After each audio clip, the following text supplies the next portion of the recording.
en un gobierno de mentirosos, de farsantes. Y precisamente la columna es sobre eso. Estulticia, el sello de la gestión de López Obrador. Fíjese bien en este texto, porque es muy importante la definición de estulticia. La historia sexenal mexicana reserva el último año de cada gestión presidencial para el cierre de los proyectos más ambiciosos y la consolidación de lo alcanzado. Sin embargo, el último año de la presidencia de López Obrador parece marcado por fracasos garrafales, errores monumentales y tropiezos que ya colocan al de López Obrador como el gobierno de la estulticia. Es que más allá de las mentiras, la tosudez y la ignorancia que afloran a diario en Palacio, el mandatario mexicano parece empeñado en alcanzar un doctorado en estulticia, al extremo de que en los hechos se ha convertido en el hazmerreír dentro y fuera del país. Pero vamos por partes. El sustantivo femenino estulticia, según la Real Academia, significa ignorancia, necedad, tontería o estupidez. Se lo voy a repetir. El sustantivo femenino estulticia, según la Real Academia, significa ignorancia, necedad, tontería o estupidez. La palabra proviene del latín stultia y deriva de stultus, que quiere decir necio. Se trata de una palabra que alude a quienes en sus actos, acciones u omisiones demuestran falta de conocimiento, tacto o discreción en relación con determinados asuntos y que, además, alardean de su necedad e ignorancia. Así, los tropiezos del mandatario mexicano se magnificaron a raíz de la tragedia provocada por Otis en Guerrero y de manera especial en Acapulco. Y es que precisamente la primera tontería de Palacio, luego del golpe del meteoro, ocurrió cuando el presidente reaccionó de manera tardía y lenta ante la gravedad del asunto.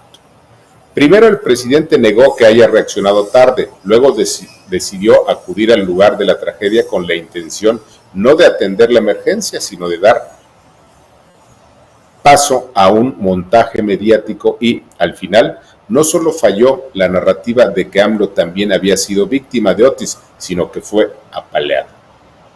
Así, la cadena de errores, tonterías y necedades ante la tragedia dieron como resultado la más severa crítica en medios nacionales y extranjeros, al extremo de que Obrador se quejó de que algunas televisoras ponían el micrófono a los damnificados para que le mienten la madre al presidente. Así lo dijo.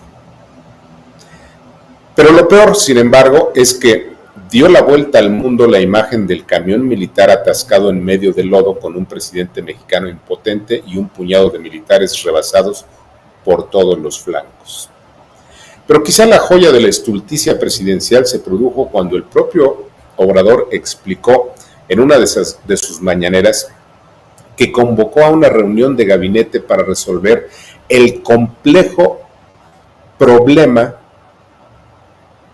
de acomodar los huevos en una despensa sin que ese alimento vital se perdiera.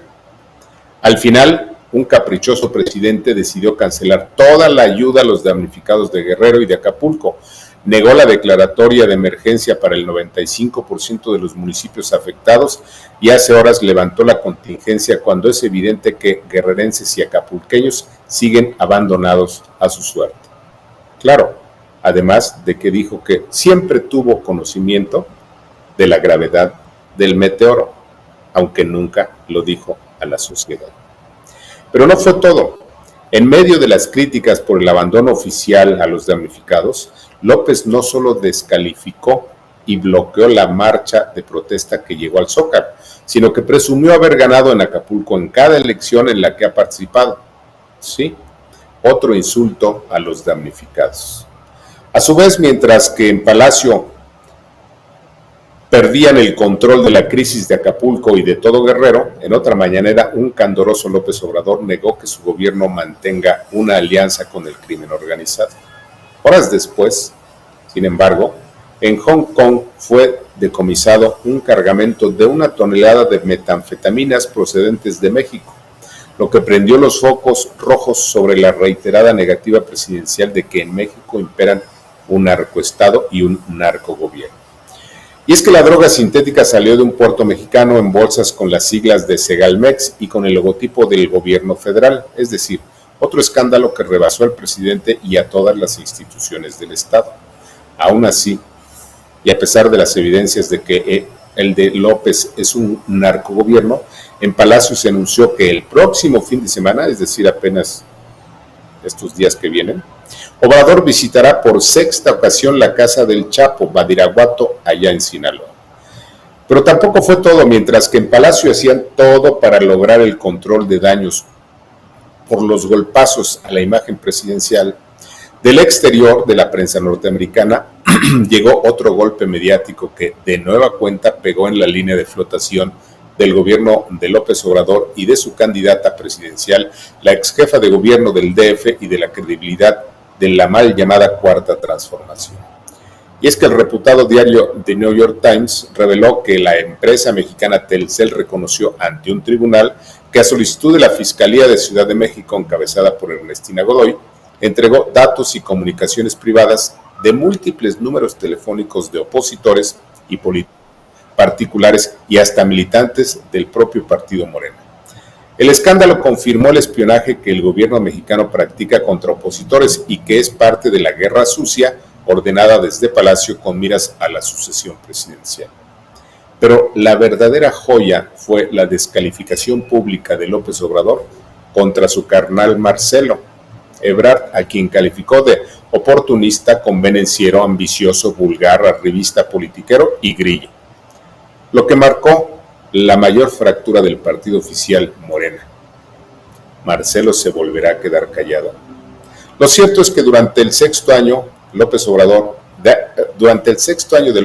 en el poder presidencial, todo se derrumba y a diario se confirma que esa gestión terminará no solo como un gobierno fallido, sino que su presidente acabará como el campeón de la mentira, la impostura y la estulticia. Al tiempo. ¿Qué les pareció? Vámonos a los comentarios. El viejo ateo Master, les recuerdo que hoy el cuerpo pide su dosis de huachicol exactamente. No. José Gómez, saludos, buenas tardes a todos. Saludos, José Gómez, un gran abrazo, gracias. Teresa del Ángel, buenas tardes, don Ricardo, desde Santa Catarina, Nuevo León, Dios lo bendiga. Gracias, Teresa del Ángel, le mando un gran abrazo hasta Santa Catarina. Tengo el privilegio de conocer ese lugar maravilloso que se llama La Huasteca. Es un lugar, parece de otro planeta. Textiles Candela, buenas tardes, Master, comunidad y staff chingón. Saludos desde León, Guanajuato, ya que se vaya a su rancho el psicópata Master, por favor. Efectivamente, ojalá y se vaya a su rancho.